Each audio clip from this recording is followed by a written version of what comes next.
Okay, so I am Nancy Cowan, computer services librarian at the Irondequoit Public Library. And we are lucky to have tonight Eric Migdal from It's All Relative Genealogy.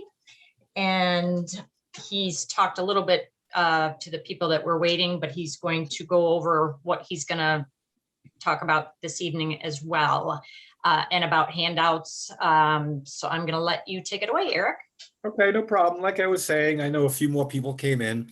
If you have any questions during the presentation, I know she has you all muted now, most of you.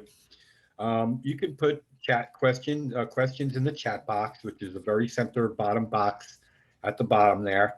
Just type it in. We'll read them out after the presentation, and then we'll get to verbal questions afterwards. And like I said, I'm doing genealogy for about 25 years. Super happily married. I have a son, a daughter, and a bonus son. And people ask me, what's a bonus son? I go, it's my stepson. But I got him as a bonus because I married my wife. So he's a great kid. I live in Pompton Lakes, New Jersey, which is quite a bit of a travel from you guys and near Rochester. But I do travel up that way occasionally. My son lives in West Seneca, New York. So I do travel that area once in a while. And I started my research into my biological family since I was adopted. My mom told me at about age 7 that I was adopted. And I had no idea what that meant, except I was told that I was loved twice. Okay, so I was, at 7 years old, what do I know, right? So years and years went by. And then finally, when my daughter was born, I decided it was about time to start looking into this. And I probably should have started earlier, but it really wouldn't help me starting earlier, and you'll find out why in a minute. I had very little to go on. I had an adoption decree, 1 page, and a hospital record of my birth in Miami, Florida. My adoption decree was from the state of New York in the Bronx. And it had listed on it a biological or a natural mother as the name Rose Becker. And that's all I had. From what my mom had told me, the one who raised me, she believed that she was probably Orthodox. She might have been Orthodox Jewish from Brooklyn to Queens, New York, and secretly sent down to Miami to give birth to me as a youngster. That's what happened most of the time, but not all the time. So I started looking for a Rose Becker who was born in New York and the surrounding areas anywhere between 1945 and 1954. Which would have made her as young as 12 and as old as 21 when she gave birth to me. You never know, so you have to go all over. So I went to New York City Public Library. I joined a group called ALMA, Adoptee Liberation Movement Association, and they taught me how to go to the library and go through records and make phone calls to prospective family members that I might have found and ask questions and they were very helpful. And I did more research and I found nothing and no good answers. Then I joined a place called Florida Adoption Reunion Registry. And I signed up for a lot of registries since I was adopted. And I finally got back in touch with them after many years. And the new person in charge said they were able to tell me a little bit of information. I go, great, I'll take anything you got. They go, well, your biological mother was 38. At the time you were born, and from a Midwestern state with the letter I. That's all they would tell me. So I started looking for a Rose Becker, born around 1927 now, in Indiana, Iowa, Illinois, and Idaho, the 4 major I states in that area. So I did more research and I got a lot more, sorry, that isn't me. I'm sorry, no, I didn't have a child in 66. No, I didn't give a child up for adoption. So I said, okay, it's time to do DNA. So I went to ancestry.com and I got a kit and I spit in a tube and I did 23andMe and I did the same with them. And I got my ancestry results back and I found no Beckers in any of my close relations up to, I think I finally found a Becker as a 5th or 6th cousin. So I know it can't be a Becker that had me. So I was matched with a gentleman named Norman Fura. He turned out to be a first cousin match, first to second cousin match. And his wife was an awesome genealogist of the family. And she said, well, based on the DNA, it definitely looks like you're a child of this family, but we don't know how. Well, she told me to get in touch with a woman named Judy in Miami. And I go, well, that makes sense. If my mom was down in Miami, she might have stayed down there. And 3 days later, I got a call from a woman named Susan. And Susan told me that Judy is her maternal half sister, that they share a mom, but not the dad. I told her my story as I pretty much told you just tonight. And she agreed to do an ancestry DNA test for me. I sent it to her. She spit. She did the test, and 8 weeks later, I had not one, but two half sisters. And the true name of my biological mother, Bella Fura, not Rose Becker. So you can see the dilemma I had for 20 odd years looking for the wrong name. So one of the things you're going to learn is from this presentation and anything else I present to the libraries is you have to make sure your information is correct starting out. If it's not, you're going to be barking up the wrong family tree, literally. All right. So that's my story. And I did find that my biological mother had passed in 2003, unfortunately.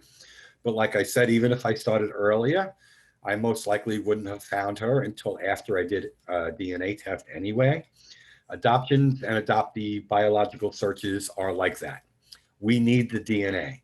Without the DNA, unless you have good records from the state you were adopted from or information from the family that they already know, you're not going to have the information you need to start your search. And I am actually building a program just for that, just for adoption and biological family search. So hopefully that'll come out good. Let me start sharing my slides. Everybody sit back, enjoy your coffee, your whiskey, your wine, whatever you'd like to drink. Don't mind me.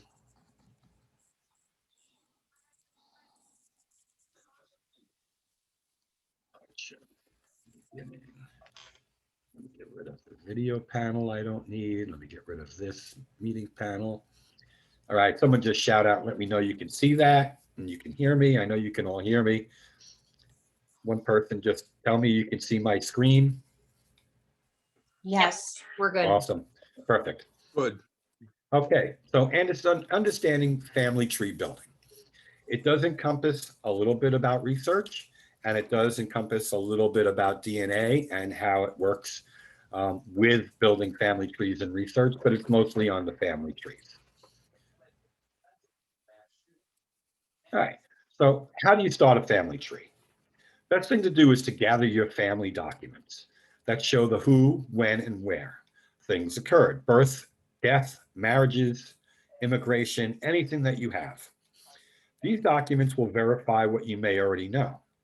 For example, a birth record for your mother will verify her birth date.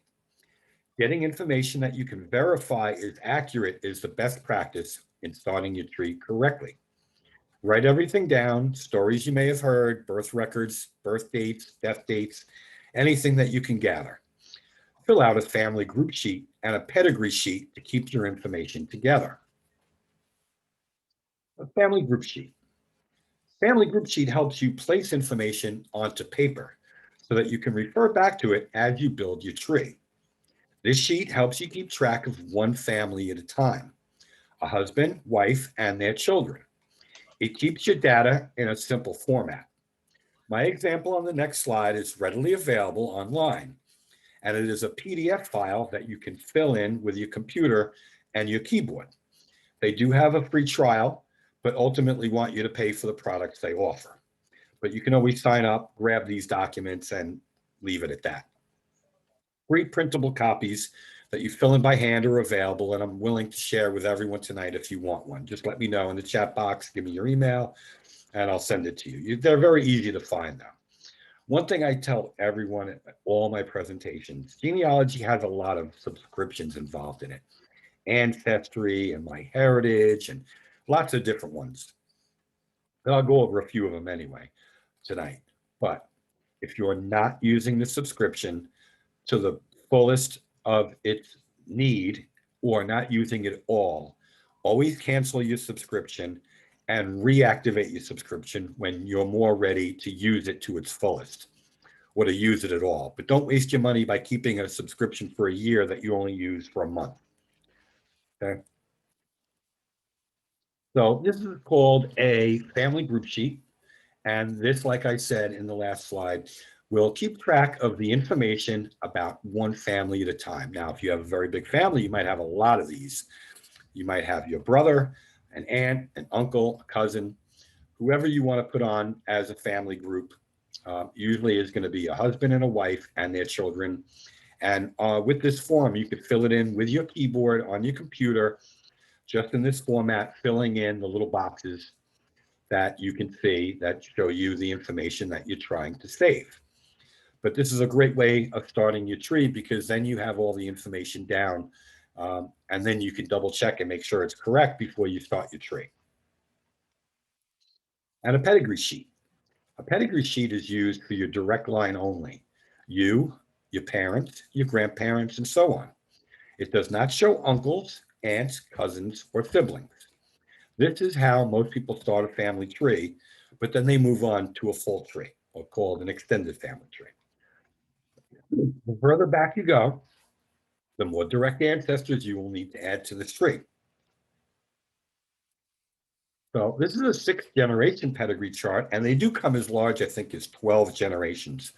But if you're able to go back that far, God bless you. Sometimes it's very hard to go back to even 6 generations, which would be your second-time great-grandparents. Okay, so this is only for your direct line, you, your parents, your grandparents, and so on. But like I said, it doesn't include aunts, uncles, or siblings, step family, or in-laws that you could put on an extended tree, but you can't put on a pedigree sheet. I love this graphic only because it really outlines how many people you actually have in your family. I know a lot of you probably watch Long Lost Family and Who Do You Think You Are, and the one with Louis Gates Jr.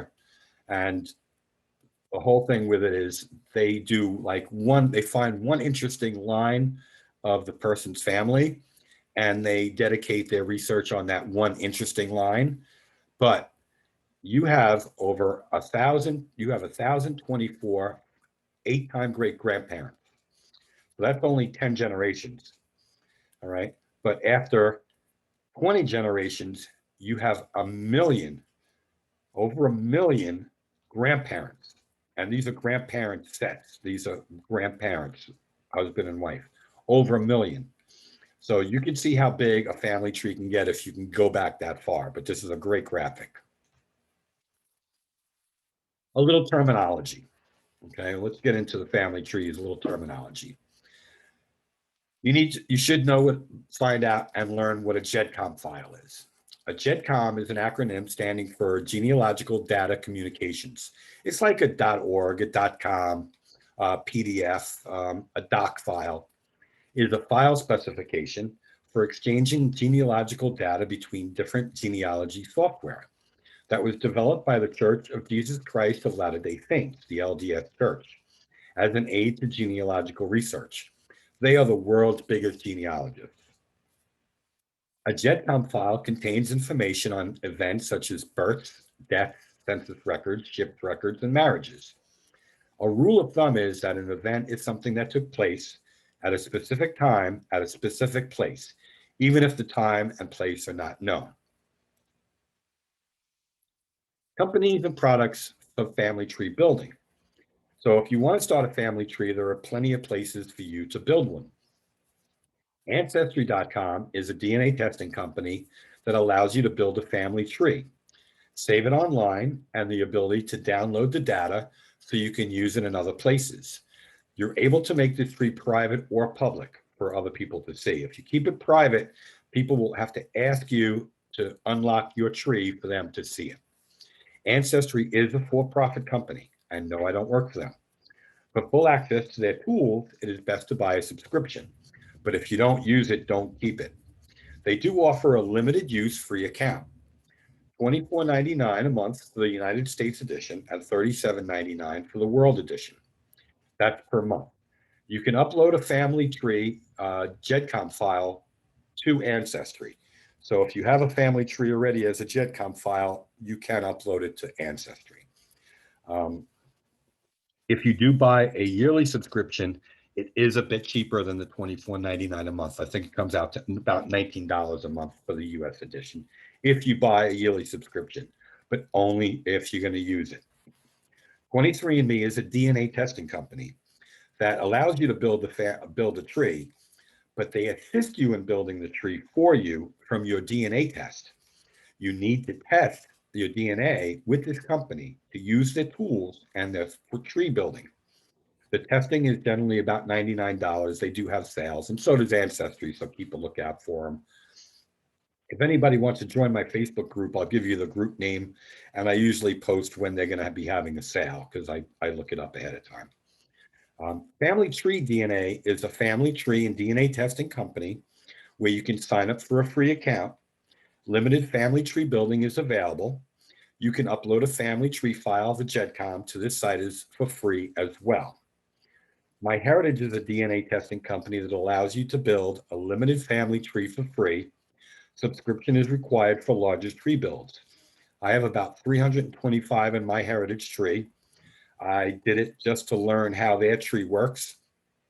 I don't use them as much as I use Ancestry and other things, but I did it to see how the tree looks and what it looks like and how I can use it. They keep telling me, you can't add more to your tree. You have too many people, pay us. DNA Painter is a free website for genealogical tools that features the availability to upload your GEDCOM tree file or start from scratch. They also have other genealogical helpful tools. I know it says DNA Painter, but they do have tools for family tree building. But DNA has become a very big part of genealogy. As you can see, it's all DNA related stuff for family trees as well. There's software also that you can buy to build your family tree. You don't need to use it online. And they're not very expensive because once you have it, then it's yours. So Family Tree Maker 2019 is a downloadable software product that is yours to keep and store on your computer. It is specifically designed to build custom family trees. It works with Ancestry and family search trees. The download for the software is $79.95. You can also get the DVD disc along with the download for $10 more for $89.95, which is handy if your computer crashes or your hard drive goes bad, God forbid, knock 3 times. Then you have the disc that you have the software already on so that you can upload it to another computer or when your computer gets fixed. This software is very detailed and can be difficult for first-time tree builders, but with practice and usage, it gets easier to use and understand. There are a lot of tutorials. Excuse me. A lot of tutorials online, on YouTube, and on their webpage for the company. So you can learn how to use it, even though it might be a little difficult to begin with, but there's very good tools to teach you how to use it. So Root Magic is a company that works with Ancestry. We're uploading your tree from Ancestry is available. It makes it very easy. It's normally $44.95, but they do discount if you have a subscription with Ancestry. I think they save you $20, which is great. Uploading your GEDCOM file is available as well. So if you have a family tree as a GEDCOM file already, you can just upload it right to Roots Magic and your tree will, poof, magically appear. This company features a lot of different software to aid in your tree building and design. So this is a portion of my family tree. Remember, it's your family tree when you build it. So you can put anybody you want into an extended family tree, including the most obvious people would be you, your parents, your children, your grandparents, and then your aunts, uncles, and then your cousins. If you wish, you can add your in-laws and branch out that way, and even your step family. If you have stepchildren and or a new wife, a second wife, and you want to add her family in, do whatever you please because it's your tree. There are purists that won't add those kinds of people in because it's not their family, but it's your tree. So this shows me and 3 partners I had, 2 wives, and another girlfriend that I had a son with. Unfortunately, she passed on, so I have her name open. My daughter's name is open, but it's just her first initial, so she doesn't mind as well. All the others that are alive that's on my tree, I block their names out for privacy. But as you can see how the tree progresses. Okay, so this is how the ancestry tree looks. And I do have a couple of examples of other places where you can build trees and what they look like. But I like ancestry because each separate icon for each individual person, when you click on that, it'll come up with their own personal profile of all the information you want about that person, including any documents or records that you have found, and you can upload them to the person's profile so that you can look back and look at information about one person and their family. So it makes it very easy. You can put a picture in if you wish. I do not have any pictures in this slide. You can put a name or an initial instead of just the full name, and it usually will cover their birth and death dates if they're not living any longer. So this is an extended family tree. And this is a portion of my pedigree family tree. Just me, my parents, my grandparents, and my great-grandparents, and so on. I did go a little further back in time than I have on this slide, but I just wanted to show you how it progresses in that straight line going backwards without aunts, uncles, and cousins. My biological father's side, his father is still a mystery because he also was adopted as a child. So it's a little harder when you have 2 adoptions in a row to figure things out. I do have DNA matches that I can attribute only to that side of the family because they don't match anybody else's side of the family, so that I know which way I'm going, but I get so busy sometimes with everything else, I barely have time to do my own research. So um, I'll leave it for another time right now. But as you can see, this is a direct line pedigree chart tree. So this is a tree from 23andMe, and they created this tree for me partly with my DNA results. So they assume based on my DNA matches where they probably belong in the tree. Once you have the tree built from your DNA matches, you can adjust where they are.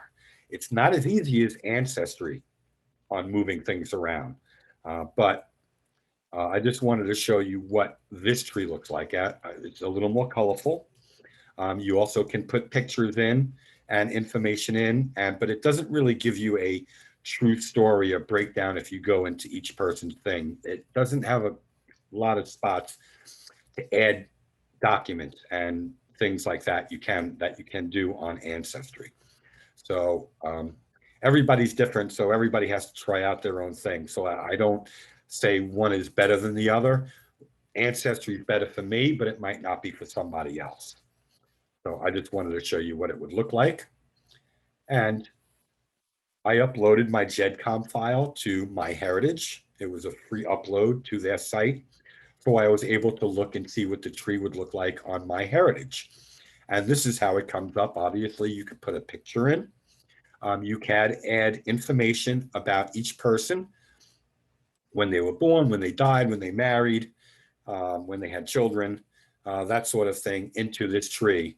And there are a lot of tools on MyHeritage, including very nice family tree designs that you can, once you build it and you think you like the way it looks, you can format it in lots of different ways to print it out, put it in a frame and hang it on your wall, or share it and send it to other family members if they're interested in having something like that.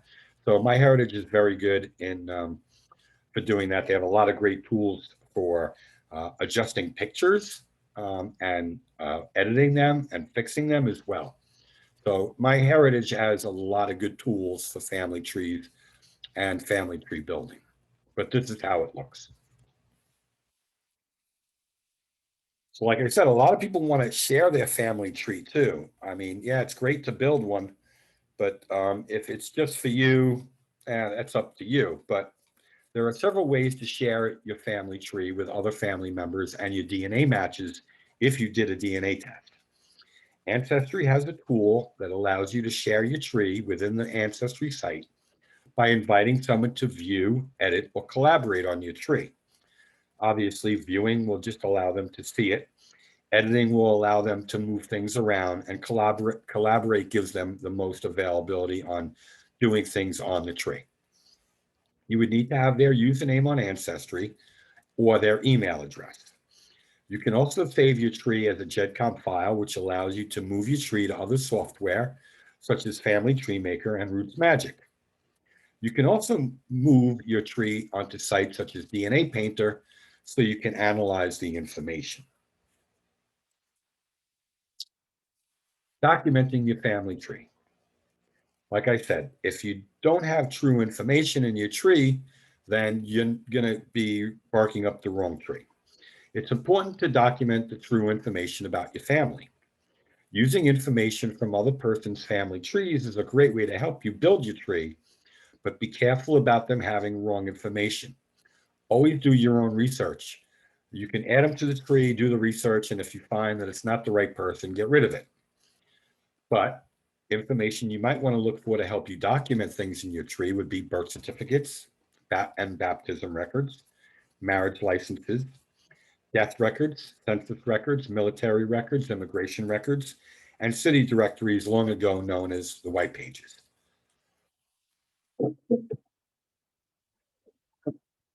Where to find documents.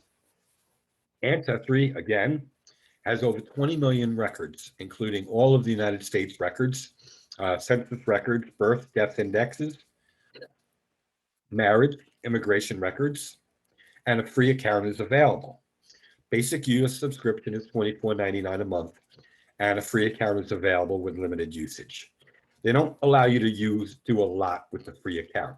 A lot of libraries do have a free account with Ancestry or Heritage Quest and other things. So always check with your library if they have things that you can use for your genealogical research, because I know most libraries have at least something.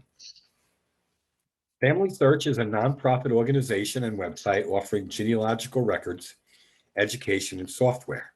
It is operated by the Church of Jesus Christ of Latter-day Saints and is closely connected with the church's family history department. It's free and there's no subscription necessary. Excuse me for one moment.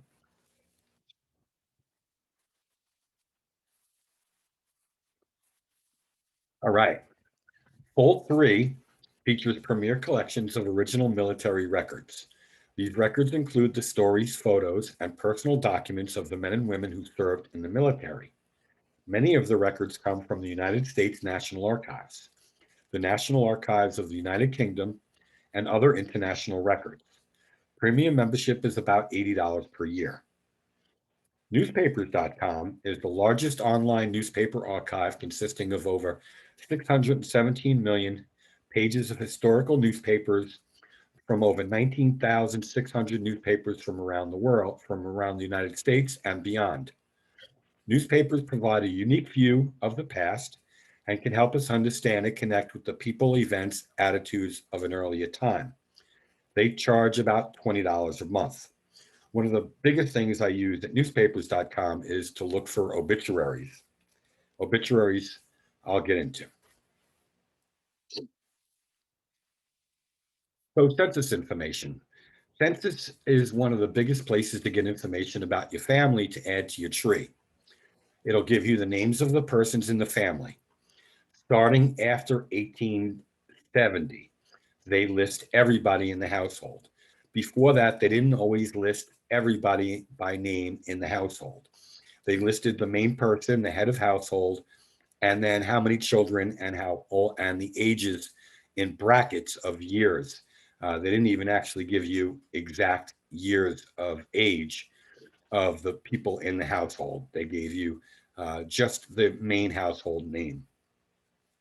It would tell you their genders, their race and ages, their birthplaces, marital status, their home location, including street, ward, block, house, and dwelling number, if they owned or rented, and their home value, and if they lived on a farm. Age at first marriage, whether they attended school, if they're able to read and write, the father's birthplace and the mother's birthplace, which helps you build your family tree because now you can go back a generation and look for the parents of the person, because now you know where they are from, their language spoken, their immigration year, and if they were naturalized, and if they're able to speak English, and their occupation, what they did for a living and where they worked. So for instance, I do have a larger version of this one on the next slide, but I just wanted to give you an overall view of what a United States federal census looks like. This is my maternal grandfather, Joseph Fura. He did come from Hungary, and it does list all the family members. It does give you their age, it gives you their sex, gives you their race, and whether they're going to school or if they're working, where they were born and where their parents were born. And if they immigrated here, what year they immigrated here, and where they came from, and what kind of industry they're in. So the 1930 census is one of the best ones for my generation to look at because of when I was born. Some people need to look further back, and I have used other censuses further back to find information that I needed for clients. But since my family got here in the early 1900s, they weren't on any census before 1900, and before that, and after that, just a little bit after that. So I didn't need to go back into the 1800s to look for my family. So this gives you a little more of a close-up view of my family, my maternal grandparents, Joseph and Julia Fura, and their 8 children, living in an apartment in Chicago, Illinois, Cook County in 1930, right after the Depression. The one thing that was going good for them is my grandfather was a cobbler.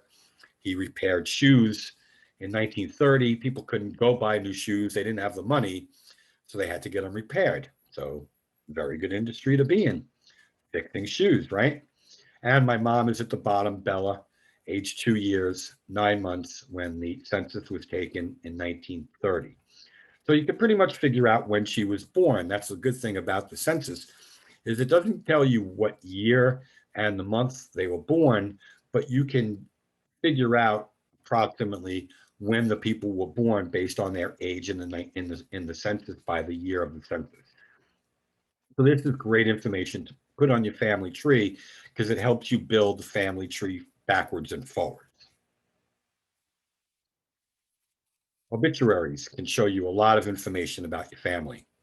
Sometimes it shows almost the whole family and sometimes very little information. It usually tells you the date of death, place of death, where the person was buried, and when a funeral was held. Obituaries are most of the times written by a family member and posted in a local newspaper. They can provide information about the rest of the family, but sometimes they don't show anything. This is one of those slides that didn't work out right with the thing. It's legible. This is my great grandfather. His name was Louis Rosengill. He is on my father's side of the family. The interesting thing about this obituary and how you can glean information to help you with your family tree is it states that he was the husband of the late Maria Halper, nee Halper, meaning she's already passed. So you can figure out that she died before a certain period of time. This is 1959. So then you know she died before him. And it has her maiden name, Halper. It should be Halper with an A, not an O, but it was just a bit of a typo. I figured that out later on. But the thing about this is now you can go back a generation onto your tree and look for my great grandmother's family, her parents, and any siblings they might have had, which would have been my third cousins, any of their children. It also shows the loving father of Hattie Ryder, Gussie Heinzel, Mary Grossman, Victoria Bessemer. The great thing about this is now I can come forward in time because it's showing me his daughter's married names. Now I can research the husband of Hattie and Gussie and Mary and Victoria and find their children, which would bring me closer to my time period. Mary Grossman is my paternal grandmother, and the other members in this thing are my uncle, my great aunts and uncles. including Leo, Charles, Walter, and Louis in Austria. He's the grandfather of 15. So I know that these people listed here had at least 15 children. So I have a baseline of how many people I'm looking for. And of those 15, he's the great grandfather of 7. Now I can go back another generation and look for the 7 children of those other 15 children. Okay. So it can give you a stepping stone from one generation to the next on your family tree. So here is my family tree representing that portion of my family. I didn't knock out all the names at the bottom, which I should have, so ignore the bottom. But here you can see that Mary Rosengill was married to a man named Raymond Grossman, because once I put her name in with the name Grossman, it came up with the possibilities of an ancestry of the people who are related. So I could figure out the family. And as you can see, I have the other family members listed there as well. And I was able to build the tree down 2 more generations based on that information. This is just showing from Mary and Raymond down, but as you can see, I have found the Bessemer and one of the wives of one of the sons, Charles's wife, Carol, and Mr. Ryder, who was Hattie's husband, and the Heinzel family, where it was Augusta, who was Gussie.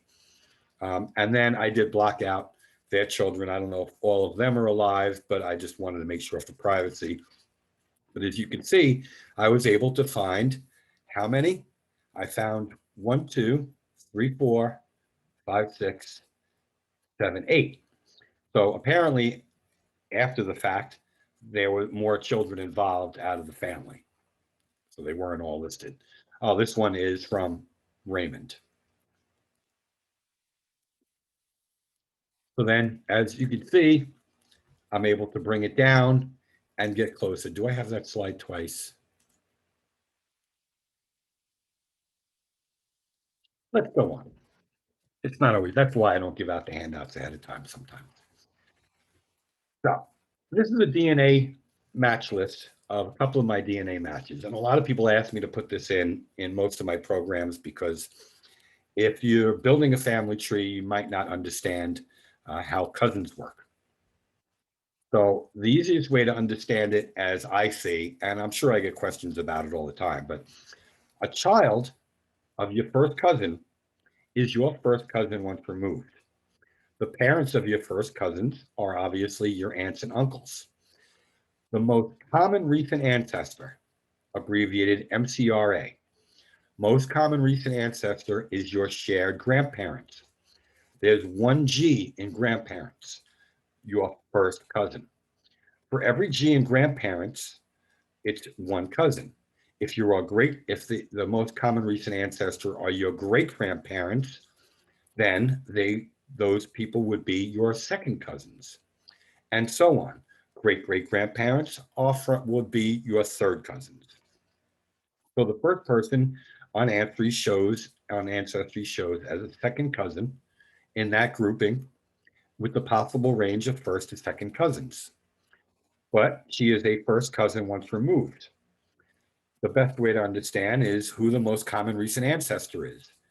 The most common recent ancestor is my grandparents, 1G, makes her my first cousin. But she is 1 generation younger than me because her great grandparents are my grandparents. You could do it as a mathematical equation. 2 G's over 1 G equals 1 time removed. The second one is second cousin, 1 time removed. Her great grandparents, 2 G's, second cousin, are my great great grandparents, or 2 times great grandparents. Great great grandparents is the most common recent ancestor, whether it's mine or theirs, but the most common recent ancestor to both of us are her great grandparents, 2 G's, second cousin. Off by 1 generation, I'm 1 generation younger, 1 time removed. The third is my cousin Norman, half cousin, half first cousin once removed. Now, his grandfather, 1G, first cousin, is my great-grandfather, one time removed. His grandmother is not related to me. He is a half first cousin once removed. I'm only related to him on one side of his family, mainly his grandfather, who is my great-grandfather. I am not related to the grandmother's side.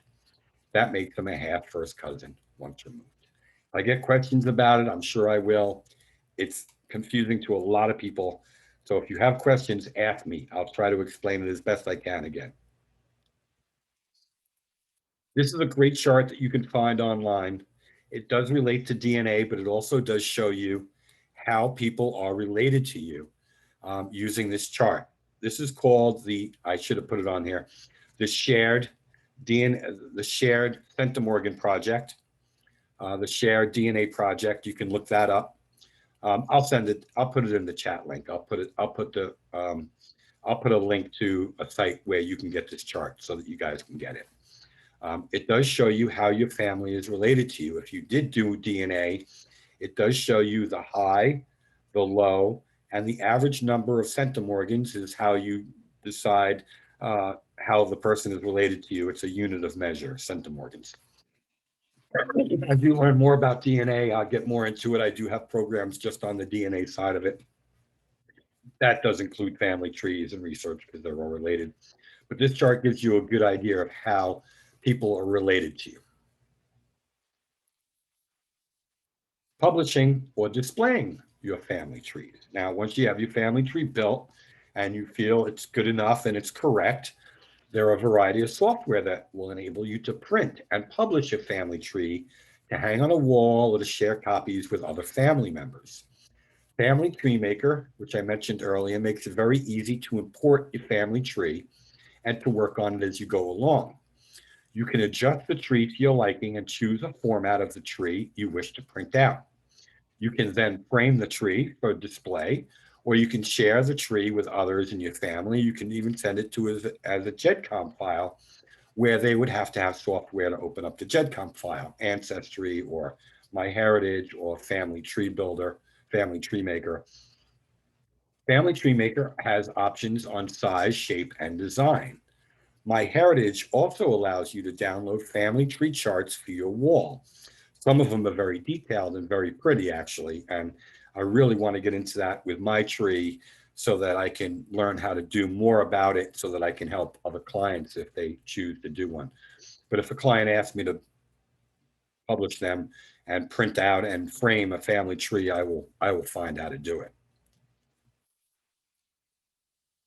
So this is called a bow tie family tree. And this is a PDF download from Family Tree Maker. This is one of the simplest ones you can find.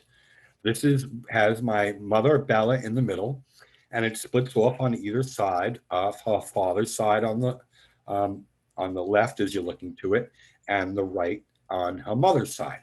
And it breaks the family down in a bow tie effect. You can add color to it, you can make it prettier, and you can choose a different design altogether with Family Tree Maker. And this is one from MyHeritage. As you can see, it's a little more detailed in design. There is a tree in the background as a silhouette, and then you can put pictures in the little spots where I have the person silhouette. And then you can also put in names and dates and build this out as far as you want, and then print it out and frame it, which is really nice to do. If you can build a nice tree and put it on a wall, why not, if that's what you're interested in doing. If you pay them, you can get the MyHeritage wordage at the bottom out of there. You really don't want that on your family tree if you're posting it on your wall, but I just wanted to show you a little brief example of one of the designs that they have in Family Tree, MyHeritage. So overall, Family Trees has a lot of fun and learning involved in it.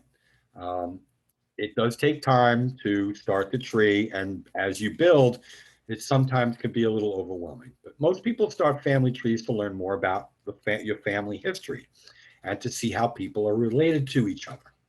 Some people use family trees to find family they do not know about yet. You can build your tree and say, I have this second cousin, I don't even know who they are, let's find out. Adoptees use family trees to unravel the mystery of their birth and who their family members are.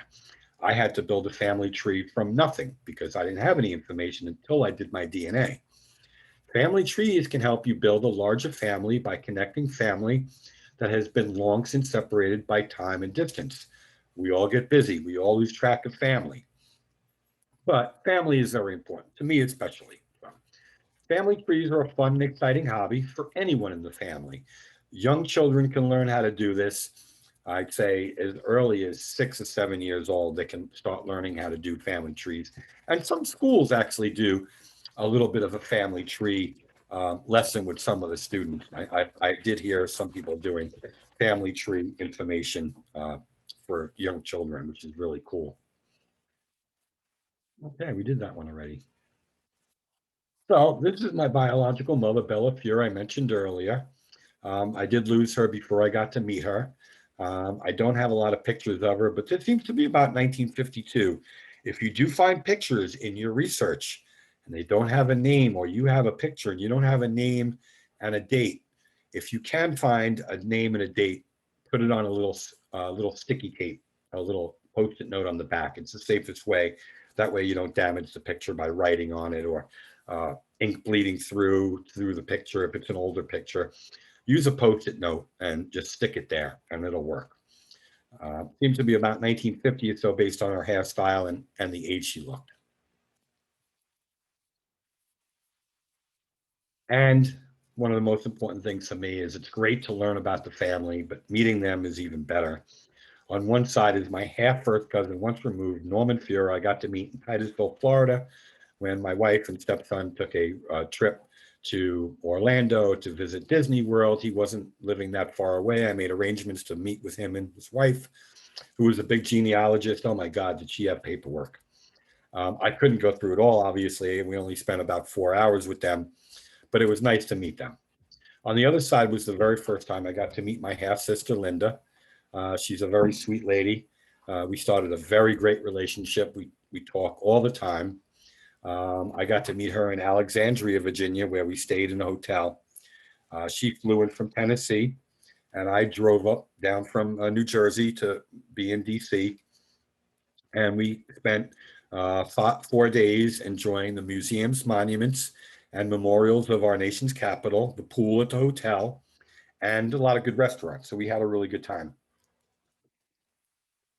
I got to meet her again when my wife and her decided to surprise me at a in-person presentation I held at my local library. So this is my business information. I don't push my business in the presentations. I just give you a slide.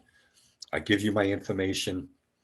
If you're interested in finding out when 23andMe and MyHeritage and all those places, Ancestry, have sales on their DNA kits or on memberships, look for me on Facebook at It's All Relative Genealogy. That's my Facebook group. You can join me, unless you're some weird pervert or something like that. No, I'm joking. Join me on my group. I have about, I'm closing in on 300 members in my group now. So it's always good to get information. I also do list when I'm having other presentations in other subjects on genealogy, other topics, and where and when and how to register. So I always leave that on my Facebook group. It's one of the best ways to get information out there, but I'm also on my webpage. It's allrelativegenealogyllc.com. My email address is it's_all_relative at Yahoo. And I'm a member of the National Genealogical Society. I did a lot of training with them to help me learn about my own case and to help others and to help present information for the libraries. So I will stop sharing now that I learned how to do this easier. And we're back. I hope everybody enjoyed that in one way or another. I hope everybody got some useful information out of it, if not everything, but at least some of it. Nancy's going to help me go in the chat box. I see about 20 things in there, and we'll start at the top. And you guys can unmute as long as you're quiet and you want to hear the questions and the answers. You can unmute if you wish, or she can help you unmute. Yeah, Nancy wrote, feel free to tell us where you're joining us from. That's always nice to know because not everybody's right from where the library is situated. So we have Barbara from Maryland, and we have Helen from Cicero, which is not far from you guys, right? And I can never pronounce the name of your town. Irondequoit? Irondequoit. Irondequoit. Oh my God. Quoit. Yeah. Wait. So Indian. Yep. Exactly. Native American. Yeah. Yeah. Genesee County. Okay, so we have my fourth great grandparents, Peter Karras and Catherine Poole, were married in Pompton Plains Dutch Reformed Church. I believe it is still there. That's awesome. I really like seeing that. In Genesee County? No, right here, Pompton Plains, New Jersey. Oh, okay. That is the next town over. I shop frequently over there. I have a couple of friends that live in Pompton Plains. It's pretty much right down the road. Hello to all from Henrietta, Fairport, Pittsford. I've been through Pittsford. I've done a lot of traveling through New York State. Hamlin, I think I know where that is. I'm not exactly sure. From your hometown, from Parafield. Penfield. Oh, Penfield. Mhm. I need my reading glasses. I'll move it a little closer to myself. Just moved from Brighton into Rochester, still unpacking. Well, congratulations on your move. Every name census began in 1950, I believe. 1850. 1850. Yeah, some were good, some were bad. I didn't have to go back that far. Some of the people I have done work for, I did have to go back as early as the first one, which is not the easiest to deal with at all. The 1790 census didn't list much at all, just the main person of the household, and then how many children were there between a certain age, and then how many females were there, how many Indians were there, how many slaves were there, and that was it. So it was a little hard to work on. All right. I'm watching from my cabin in the Adirondacks. That's awesome. When I was in school, we had a 10th grade project to make a family tree. Yep. A lot of people are doing that. I think they're doing it a little younger now. I've seen people doing them even younger in elementary school. But Q&A, when we get behind information that we know and really begin the detective work of research, how do you suggest adding potential relatives to a family tree? As sometimes it helps to gather hints and other links. If you're using something like Ancestry, it's not hard to pull them out if you're finding that the person is not correct. Potential, I'm seeing in quotes because it might not be them. Do your homework. Try to make sure you have facts that line up, including names, dates, when things happen in their life. It's always the when, the who, and the where. Those are the three most important things you need in genealogy, because from there you can keep going forward. Information, when we get behind detective work, research, how do you suggest adding? Add them. Just add the potentials. Just keep in mind, put an asterisk next to it that you're not sure. Ancestry has a very good way of doing it because they sometimes give you a potential mother and father. And then when you click on it, it says evaluate this. So then you can go in on Ancestry and it'll give you where the information came from that might lead them to the fact, believe that this is a potential mother and father for somebody. Always make sure that the information you have is matching up to what they have. If it's really close, like the birth date's off by a day or a month or even a year, but they're in the right place at the right time, they have the right wife's name, they have a couple of the children correct, you can pretty much assume that the information is correct, and then just add them in. And then if you find it to be wrong completely, you can always just delete them. But remember, if you delete somebody and you have children attributed to them or grandchildren attributed to their children, if you get rid of that top person, you're going to lose those children with them. They'll be floating. They'll be in your tree somewhere, but they'll be floating. So that was my question. Mhm. And I have this mystery relative that there's a 20-year gap where I can't account for him. Okay. So that's why I'm hoping to get other information. But what's interesting here, when you're talking about building family trees, there's probably about 5 people that, you know, as we looked at hints and other people who have him in his tree, that also has him in his tree, in their tree, and they can't all be our relatives. So, you know, Right. we've all adopted him. Let's put it that way. Okay, that's great. When you go into Ancestry and they give you those hints, and they give you a hint to somebody's family tree, if you don't have anything on your side and they have all the information, look, add them in. You can always get rid of them, but always try to have some sort of information. If you have a birth date, you have a birthplace, you have a death date, you have a death place. Little things like that will say, okay, this might be him. Does he have any children that are the same? If you were able to find children of his, then once you get enough pieces, a birth date, a death date, a couple of children that are correct on your tree and their tree, you could pretty much say it's him. The biggest problem is that it was in Canada in 1840. So before Canada was actually a country. Mm. And about all I have to go on is church records. Mhm. And it's not exactly a totally uncommon name for this area. So there happened to be about 5 of them born at the same time with the same name. Oh, boy. And I actually went as far as, this is before internet even, so I've been doing this for about 30 years, requested the death certificates of all of his children, hoping that his birthplace would be in there somewhere, and Canada is as close as I got. Yeah, right. Of Irish Like- descent. Well, that makes sense. A lot of Irish did go to Canada, also Boston. The whole thing with genealogy, I'll just stress with you guys is, I mean, people contact me and they're like, well, how long is it going to take you to build my tree back, let's say 4 generations? And I say, how the heck am I supposed to know? Until I start doing the research, there's no way to know. Right. So what I do is research. It's like fishing. Okay. Now, if it was so easy to catch a fish, they wouldn't call it fishing, they'd call it catching, right? It's a great analogy. It's the same thing with me. I'm fishing. Somebody said recently in one of the groups that I belong to on Facebook, they said, how do you know your information is right? I go, I don't.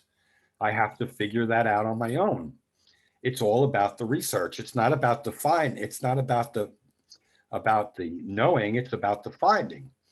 So that's the most important thing about learning about genealogy is it's all about the research. You can't just go in and I say, like research, but after 30 years, I'd just like to nail this one. oh, I know. I have on my biological father's side, because he was adopted, like I said, I have about 6 or 7 DNA matches.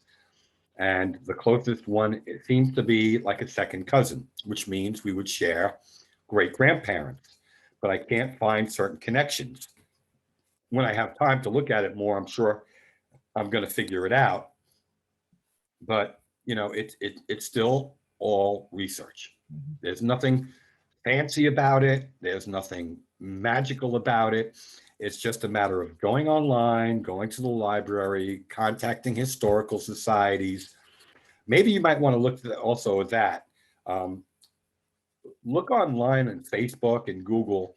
If you can pin down more of a town, I mean, Canada, I mean, you know, if he most likely came to the East Coast if he came from I think Ireland. it's Prince Edward Island. Prince Edward Island's not that big. No. So then there are only going to be a certain amount of families. And if there are a lot of people with that same name, even if, that's a tough one, yeah. What I've discovered, and this is it is detective work because you find little clues. So I know, and the great thing about the census records, and this is where I got one extra little clue, was his son said to the census taker that his father was born in Canada of Irish descent, and they literally wrote that in there. I mean, that doesn't happen today, No. so those little notes that they put in there at that time were great. I found out that his wife went deaf because of the little notes that they made. But it just is, again, piecing it together. Then as I began to research a little bit more, I know the name in Ireland comes from Ulster, Northern Ireland. And my mother made a comment that when she was getting ready for St. Patrick's Day, her father said they should really wear orange. And it was like, why didn't you tell me this earlier? Right. So Right. little things like that. And then I found out that this particular area in Prince Edward Island, where a lot of people from Monaghan County came from. So again, it's clues, but I just can't piece it all together. And another thing that I use is I went on Prince Edward Island's Genealogical Society page, and I am literally going through everything, every single cemetery record right now, looking for clues. I did find a potential father for him, but I just don't know if that is the same James McAtee that I'm looking for. So we'll see. That's the whole thing. It's put, as you can see, my shirt, genealogy, and at the bottom it says Yes. the ultimate puzzle. Yep. Okay, so it's the ultimate puzzle, putting the pieces together. It's Baptismal not records always, is what did it. So we started off. So I don't want to take up everybody's time, but thank you for the help. no, I hope you got a little bit out of this. I know if you're doing research for 30 years, have you done DNA testing? You never know. You might find a couple of second or third cousins that you might be able to trace, that might have traced back further. I You might haven't wanna- yet. Yeah, you might want to consider, I mean, you're in the United States, get an ancestry kit. Yep. And then after you get, the main reason why I don't push ancestry, only because I don't work for them and I'm not looking to make them any more money. They take plenty of my money. But ancestry gives you the ability to save the DNA data, and you can upload that DNA data to MyHeritage, which has a lot more European testers because they're based in the UK. So then Ancestry will give you the most matches, and then moving it to MyHeritage will allow you to get more European matches. And then you can also put it on Family Search. You could put it Right. all lots of different places. Can I ask you a question? Another question? How do you get your background sort of blurry like that so that you actually stand out? I really want that. If you update Zoom to Okay. the latest, there's a blur version. Oh, I But so I need think it you because might have to have, what do they call it? The higher level Zoom, because I get it through, I'm a professor at a college. So Okay. if you have the higher level, this is available. Yeah, I do. I have like the next level. I don't have the basic. I do pay for it once a month for it. Good. So I'm going to definitely look for that because I saw somebody else that had that. Yep. And I go, that's great because Because you don't care what's behind you. yeah, I mean, I'm in my home office. I have a bookshelf. This used to be my stepson's room, and that's where they used to keep diapers. Yep. He's 12 I now. used to have to find just the right corner of my house to teach my classes, and now I don't care. Right. There you go. I need something like that. I mean, I have other ones. I have that background. Yep. I throw that sometimes. I had all those too, but this is better. All right. So And thank some you. links. You're welcome. Thank you. Great company name. Yeah, it's all relevant. My wife and my sister came up with a great idea. Very informative. And then Grafton. I think I did something for Grafton too, or I have a presentation coming. Thank you for all the information. I love the feedback. I appreciate. Let's see, from Rochester, New York, how do you find baptismal records when you don't know which church or Italy, which town? You sort of have to build up to that one. You need to, if they were here in the United States, it all depends on how far back you go. Use familysearch.org because they have a lot of free outside of the United States records. They do have a lot of Italian records in other parts of the world. Try them. Go on Facebook. Baptismal records.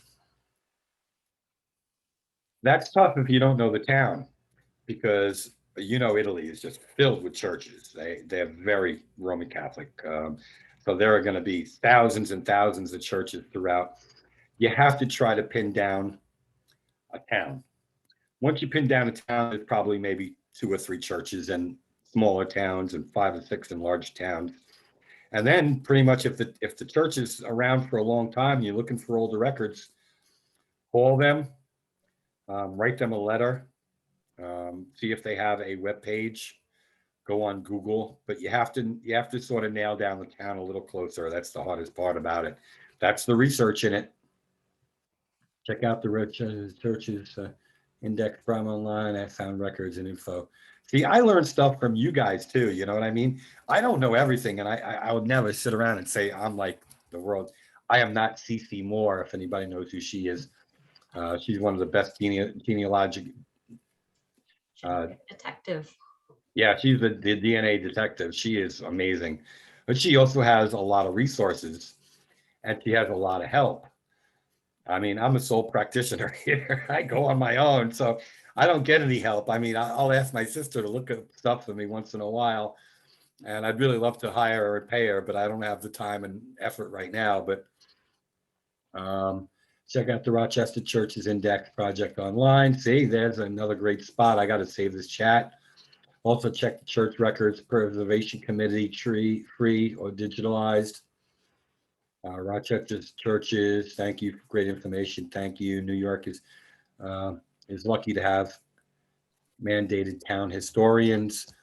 They also did open up birth certificates for people who were adopted. You have New York did open up their original birth certificates. Unfortunately, they don't seem to have my original birth certificate, and if they do, I still have one parent alive, and he doesn't want to know who I am. So me getting him to okay and sign off on my birth certificate, my original, is not going to happen. Unfortunately, I'm going to have to wait for him to pass on. He's not a young man, so I mean, it's inevitable, but maybe I'll go for it then if I really need it. I sort of know who he is, so what do I? It's just a piece of paper to me, really. Thank you, wonderful. Okay, we got down to the bottom. Hey, does anybody else have any other stories or anything? We'll wrap it up soon. If you have a church where they might have been married in the U.S., they might have a copy of the baptismal record. Yeah, it's names, and sometimes names aren't easy, especially Italian names, because usually the way I'm doing actually another program on migration and ethnicity that includes family name sequences, which can really drive you crazy. The Scandinavian countries have daughter and son. They name their kids after their first name and give them the last name with whether the son and daughter of somebody. Hi. Thank you very much, Desiree. Question. Appreciate. Oh, no, I'm sorry. I thought you were leaving. Oh, okay. No, Great. my chat, for some reason on this conference, it's not working well, Nancy. Okay. So I had to send a private, I tried to send a question through everyone. It's not working. I sent a Okay. private one to you, Nancy. Basically, our question, and we've had a lot of research into this. My mother went to a high school, girls' high school in Brooklyn, New York. We know we found her ring, the year she graduated, 1952, et cetera, et cetera. We tried to start a message board on Ancestry for anyone who had information on Girls High. When you call there, it's officially closed.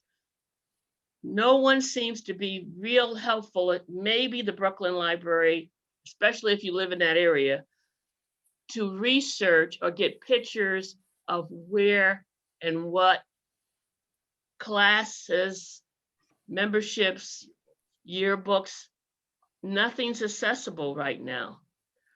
Any suggestions from you might be helpful. Try Facebook groups.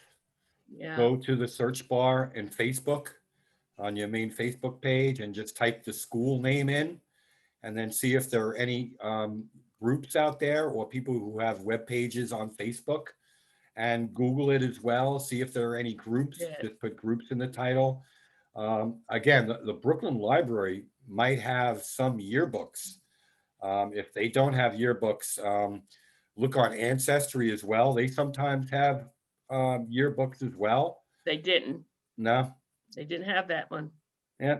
Sometimes, like I said, the research is a little tough, but you have to try. Have you tried the Board of Education, New York City Board of Education, We went and there get in touch with first. them to see if they had anything? We went there first. Yeah, try Facebook groups, because I know if people graduated there in 1952, they can't be that old. They would make them in, let's see, if they graduated in 52, make them 62, make them 70, approximately, if they graduated there. No, the Right. 52? If they graduated in 52, they were 18 and, Yeah. no, they were Maybe 18. older, maybe older. Well, they were 18 and they were 18 and 52. She was older. Yeah. Like 20. Okay, Maybe about 18. Yeah, I'm doing my math wrong. Yeah, because I guess Yeah, the other difficult aspect, Girls High was connected to nursing training. And for Okay. some reason, when you even go to the Department of New York State Nursing Certifications and Licensing, it's impossible to find so far where she went to nursing school. Well, it was a New York City public school, right? For girls, doesn't necessarily, they might have been associated with nursing, but it doesn't necessarily, that was where she went to, into a career. No. She not- did go into nursing? Yes. Oh, okay. Yeah, I mean, that's a tough one, nursing associations, but look on Facebook for groups for that high school. I mean, that might be a good spot to see what they have. Do What was they the name? have licensing? She had a license, right? What's the question? And if she graduated in 52, it's 18. Would there be a licensing, directory of licenses for nurses? Yes, there's a state department for New York nurses. But I mean, it's a complete runaround and it's very haphazard. So What you said, it was a girls' high school in Brooklyn? yes, it's officially closed. I think about what year? There were some great alumni though from there. Well, they have boys and girls. They now have boys and girls high school in Brooklyn. That's right. That's right. That's the first place we called. They're open tomorrow. Yeah, we Let's see called. if there are any groups. Let's see what they got in groups. We called boys high school. Boys and girls high school. Yeah. You know what? Look up the area. Look up the area where Google map it, and then see what other high schools are around there. And maybe one of the local schools or someone from that group someone from another local high school might have access to yearbooks and stuff like that. Groups. If I can butt in a little bit, I know a Sure. woman named Gertrude Hutchinson. I'm looking at her webpage, and she is the Directory of History and Education and archivist for the Center for Nursing at the Foundation of New York State Nurses. I know her personally, and what she doesn't know isn't worth knowing, not worth knowing. So Gertrude Hutchinson, if you Google that, she does have a nice LinkedIn page. You see what I love about these presentations? That's what I love about them. I just, I'm not on LinkedIn. How would I find Gertrude? Through what?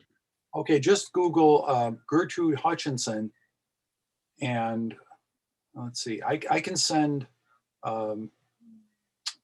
If you're okay, if your chat isn't working, I can send the link to Nancy, and she can pass it along to you because she would have your email.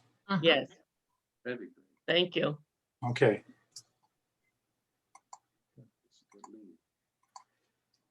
I wanted to send a link also. I forgot. That's done, Desiree. Now it's on Nancy. Okay. Okay, in the chat, I'm putting the link to that, to the shared Centimorgan project version 4.0 from DNA Painter that I had that chart that showed you how you're related to each other. And if anybody's interested in the family group sheet and the pedigree sheet, just Google it and you will come up with Pinterest and lots of other ways to get a copy of a family group sheet and a pedigree chart for you to use if you're just starting out. If you're not just starting out, you're probably well established past that point, but it's a good starting point for people who are just starting so that you can put your information together. One of the best ways to do it, so that try to be organized. I'm not always the most organized, but I mean, I try. Try to be organized with your paperwork if you have documents and things are old. Try to get archived, archival paper to put it on. Put it in plastic that's put it on acid-free paper so it doesn't degrade over time.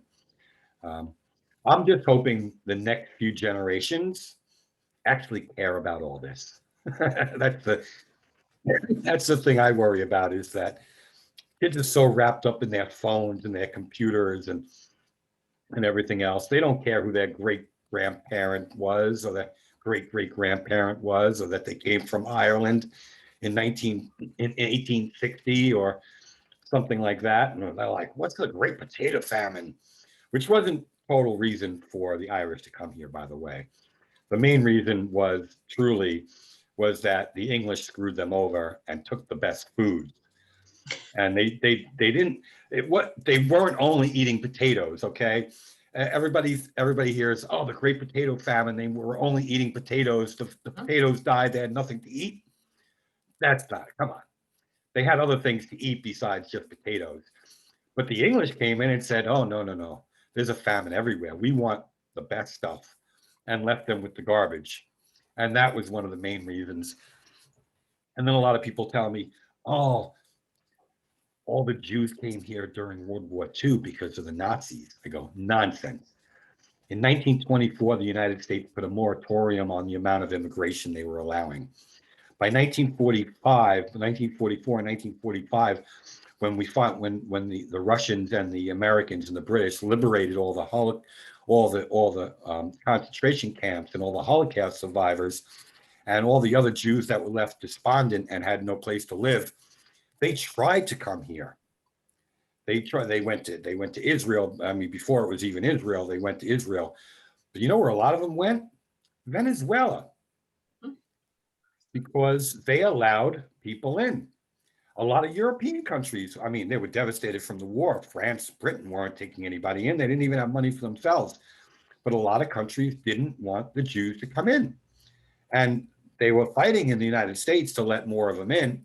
They did let more in after a little while. They allowed more immigration from that part of the world, but it wasn't true.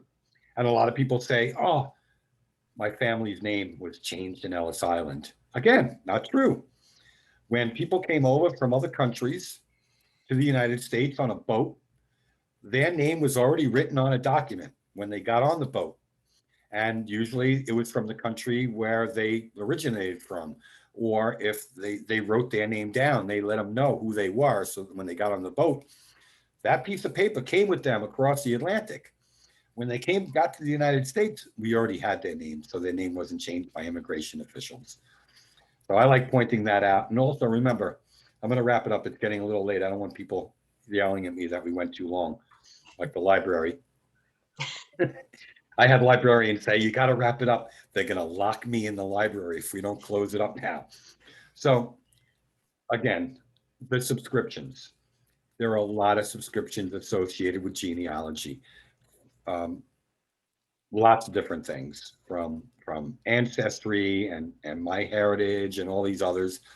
If you're not using it, or you're not using it to the fullest, dump it. They can't do anything to you if you dump it. They're just not getting your money. But when you're ready and you have family group sheets and you have your documents ready and you have it in front of you and you know you're going to use the product, then just resubscribe. They'll be very happy to have you back. And then sometimes, if like Ancestry, sometimes you can get a better rate. Why'd you leave?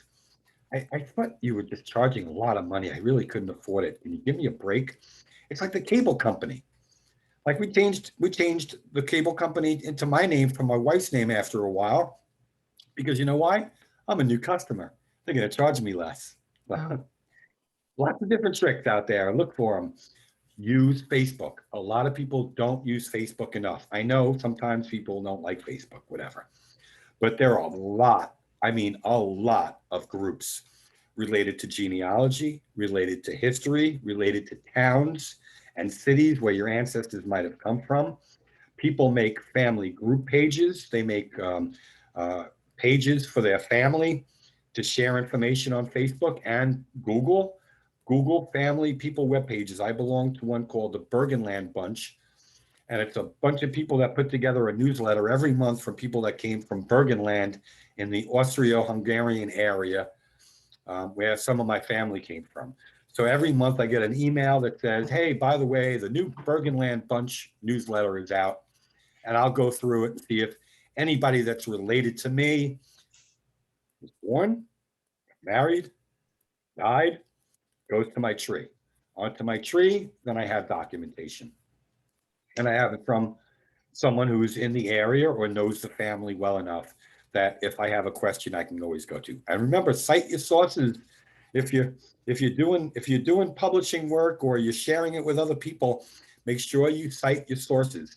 If you find a document, even if it's from Ancestry online, Ancestry has the citation right on one of the pages of the document. You can easily copy it, paste it, put it in your document, say, okay, this is where I got it from. So Aunt Mary doesn't call you 6 months down the road and says, by the way, I saw a 1930 census in your information. Where did that come from? Where did this information come from? Where did you get that? If you cite your sources, it's already there. They don't have to call you, even though I know you might want to talk to your Aunt Molly or Aunt Martha once in a while. It's always good to make sure you cite your sources because the library likes that. Eric, thank you Yeah. so much for your presentation. It was wonderful. I got thumbs up. I'm going to be sending out a follow-up after this. We'll get the recording up on YouTube and I'll send everybody the link for that. Awesome. And the information that your presentation, you said you're going to send to me, and then I can also include that in the email as well. So If not tonight, tomorrow, I'll send you a PDF format of the slides so fine. that you have it all, That's great. it all there. Okay. Keep me in mind for other presentations that I do Absolutely. cover. Some libraries do one at a time. They like the first one, they call me back. I have a couple that have done 4 straight over a month period. So you never know. I have ones that I did one and they came back and go, we liked you. Give us 2 more. Yeah, So Yep. It works that way. You know what I mean? definitely. Yep. Keep us in mind. I do have it Will do. listed on my Facebook group. It's All Relative Genealogy. It's on Facebook. That's the group. You can join me there. I put when I have other presentations for other libraries and how to register and when it is and where it is and blah, blah, blah, blah, blah, blah. And I'm also going to save the chat and I will send that for the links that are in there as well. So you Awesome. don't have to worry about saving that if you don't want to. But I actually do have to go walk my dog. So thank you everybody for coming tonight. It was always good to see everybody. And I'll send you information about next month's presentation as well. So Thank you so much. Appreciate it, guys. Yeah. Have a wonderful evening, everybody. Thank Thank you. Thank Bye, you and guys. good night. Thank you. Walk your dogs.